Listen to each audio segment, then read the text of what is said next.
Hey guys, so I wanted to tell you about this trend that's been starting called micro consoles, which are basically like the small gaming boxes that are like really portable, or those new open source consoles, or those basic consoles for handheld gaming. Now, I'd like to tell you first off that the micro consoles do have lots of potential as being a new era of gaming and really having an immersive gaming experience. One of those I'd like to review was the Ouya, which had a developer price of $100. It was discontinued, meaning they're not going to make a new console release, but you can still buy the Ouya that was you can still buy the commercial Ouya or the one that came after the commercial product. They sell the Ouya that came after the developer version. So you can still buy an Ouya as this is the first generation one, and they sell it for $100. Even though it's discontinued, I recommend buying the Android one because it's really an immersive gaming experience, and they have many different games. Like, I think over 1,000 games right now, and it really provides a fun gaming experience. It has 1.7 gigahertz quad core ARM Cortex A9 CPU. It has 1 gigabyte of memory and 8 gigabyte of storage. It has a HDMI 720 x 1080p standard HD display. The input is USB and micro USB, like most consoles. It's based off the Android OS operating system, but it's unique on its own that the Android apps that are outfitted for the Ouya have to have the Ouya SDK, which I think is kind of a burden, but I did develop some Ouya apps before, and it's not really hard to implement its SDK. It's more for the casual gamers slash those who like the indie games type, and lots of people do consider it a commercial failure, but I've seen lots of Oyas in GameStops and things like that, and that's very rare for a microconsole that's developed by a third party, so in essence, it's not a commercial failure. It's just they were trying to do too much at such a little time and at such a little price that it wasn't as impressive as they wanted it to be. And they ran out of time, and the whole having to develop for backer thing really burdened them off. So it was more of a crowdfunding failure, even though their crowdfunding campaign did raise much above their goal. Next is a PlayStation TV, which is an 8th generation console. It's sold for around $100 as well. The console has also quad core ARM Cortex A9, as most consoles, such as the Ouya did. It had only 512 megabytes of RAM and 1 gigabyte internal storage, which wasn't a lot. It did have quad core Power VR SGX54 3 MP4 graphics.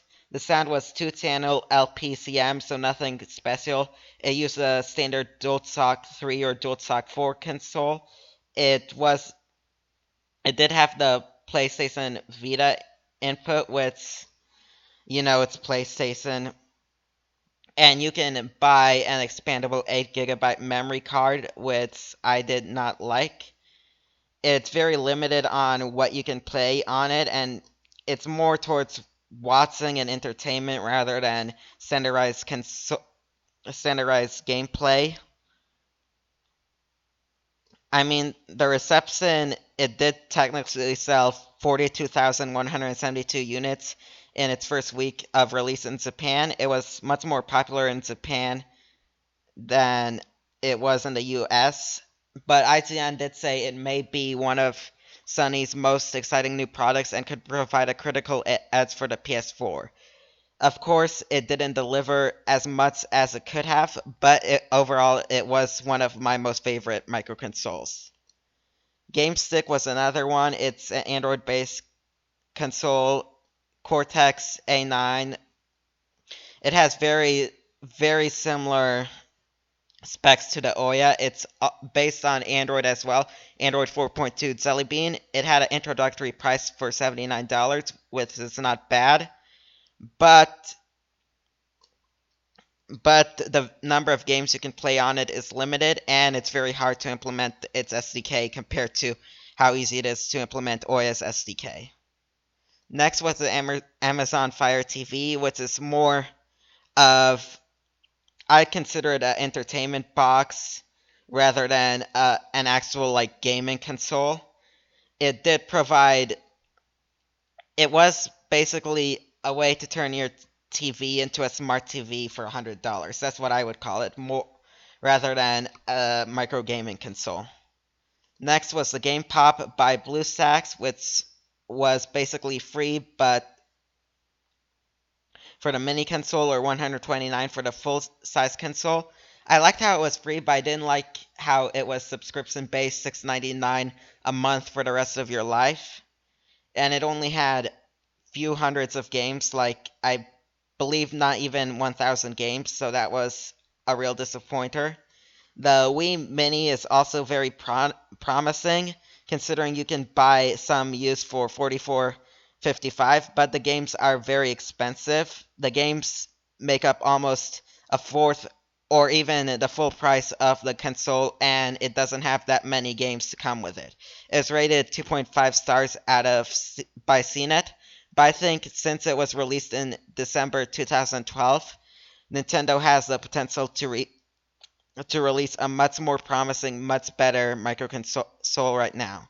Now, my favorite microconsole, especially for retro gaming, which is the HyperKin Retro N5, and it plays NES, Famicom, SNES, Super Famicom, Genesis, Mega Drive, Game Boy Color, Game Boy Advance cartridges with enhanced HD resolution. Now, the gaming console is $140, which is not that bad. And you can get the retro skin 3 for $66, or even the portable handheld version of it, or the retro skin and 2 for $46.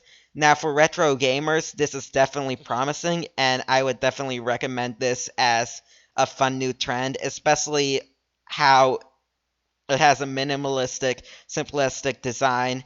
The controller looks very handheld, very friendly, very gamer friendly, and really just an overall well designed product. So these are my intakes of some of the best micro consoles that there are, and I really think that the micro console trend is very promising.